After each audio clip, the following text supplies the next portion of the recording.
Another thing I'm wondering if they've noted is our debate over nuclear energy. I mean, we're going to get nuclear subs, but the infantile debate we've had here with government ministers posting photographs of three-eyed fish, has that made any waves over there?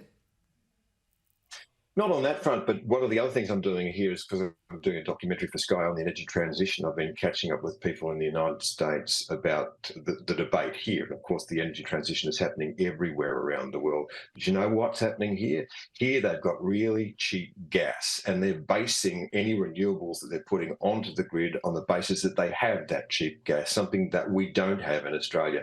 And the long-run effect of having something like nuclear energy is that it gives you baseload power, something that wind and solar does not do.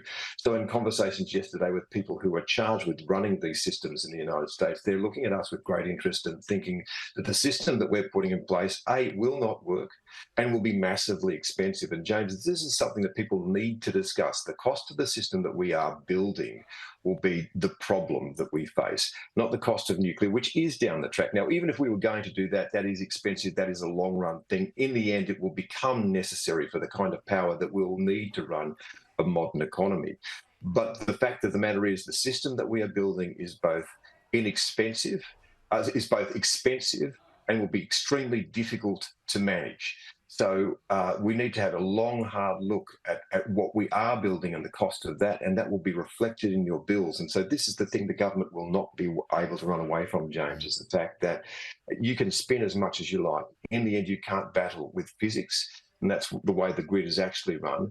And the economics of this will speak for themselves in the power bills that everyone will get. And there will be no future made in Australia if we are both a high wage economy and a high energy cost economy. And that's the track that we are on. Yeah, very good point. Just going back to our security arrangements with the US, obviously a second Trump presidency looks likely.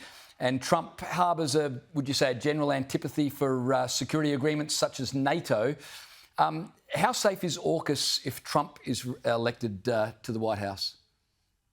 I guess that's a question we'll have to wait and see. Last time, of course, the Australians managed the Trump relationship really quite well, and because also he sees the world in a very mercantile way, and all he cares about with trade is that the United States does better out of it in his worldview. Than whatever country he's trading with. And Australia, of course, had a trade deficit with the United States, and so that played reasonably well. Look, I think that the issue with Trump is those large relationships we're seeing. NATO is gathering here at the moment in the United States for the 75th anniversary of that meeting, a very big meeting. The Prime Minister was invited, of course, and isn't coming. The Defence Minister, Richard Marles, is here to stand in for him. But these relationships are absolutely important, and they're things that Donald Trump questions. Of course, questions the amount of effort that the countries of Europe put in, and that's really his issue with NATO. So if he gets the idea that Australia is not putting the effort in that is required, or the money in that's required to be a partner that's going to get the nuclear submarine technology from Australia, then I'm pretty sure he probably will start to question that relationship as well.